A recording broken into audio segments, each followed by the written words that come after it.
Hotel ইলিশ eco resort. কিন্তু তো অনেক গরম। উফ নো, এখানে থাকা যাবে।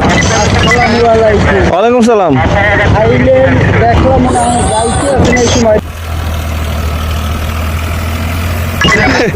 আঙ্কেলকে এটা ভালোবাসা দিলেন? থ্যাংক ইউ ভাই।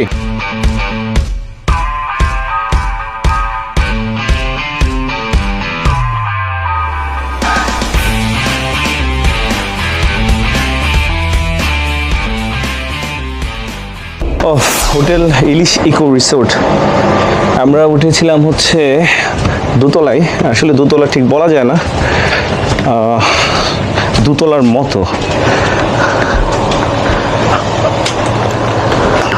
আমরা দোতলায় ঠিক এই রুমটাতেই উঠেছিলাম। এসি আছে, ওভারঅল ভালোই।